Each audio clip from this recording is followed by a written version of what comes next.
Kakinada reserve police లైన్లో వేంచేసిన శ్రీ అయ్యప్ప స్వామివారి ఆలయ ప్రాంగణంలో గల శ్రీ కామాక్షి అమ్మవారి ఆలయంలో శారదా నవరాత్రి మహోత్సవాలు ఘనంగా నిర్వహిస్తున్నారు. ఉత్సవాల్లో భాగంగా ప్రతిరోజు ఉదయం గోపూజ, శివాభిషేకం, బాలపూజ, సువాసిని పూజ, కుంకుమార్చన, చండీ హోమం కార్యక్రమాలు ఘనంగా నిర్వహించారు. కార్యక్రమంలో భాగంగా అమ్మవారికి పంచామృతాభిషేకాలు, విశేష పూజలు, సామూహిక కుంకుమార్చన కార్యక్రమాలు శాస్త్రోక్తంగా జరిపించారు. చండీ హోమం కార్యక్రమంలో పెద్ద సంఖ్యలో భక్తులు, మహిళలు పాల్గొని పూజలు చేశారు. పెద్ద సంఖ్యలో తరలివచ్చి మహిళలు కుంకుమార్చన పూజా కార్యక్రమంలో పాల్గొని భక్తి శ్రద్ధలతో పూజలు చేశారు. అనంతరం జరిగిన చండీ హోమం పూర్ణాహుతి కార్యక్రమంలో రాధాకృష్ణ మెడికల్స్ అధినేత పెద్దిరెడ్డి కృష్ణమూర్తి దంపతులు పెద్ద సంఖ్యలో నగర ప్రముఖులు, భక్తులు పాల్గొని పూర్ణాహుతి కార్యక్రమంలో ద్రవ్యాలు సమర్పించారు. వేద పండితుల మంత్రోచ్చరణల నడుమ పూర్ణాహుతి కార్యక్రమం వైభవంగా జరిగింది.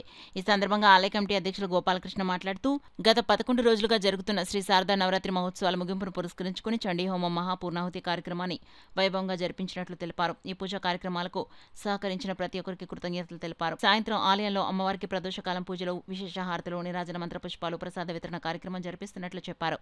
ఈ కార్యక్రమంలో నానాజీ ఆలయ కమిటీ సభ్యులు, పెద్ద సంఖ్యలో భక్తులు, మహిళలు పాల్గొన్నారు.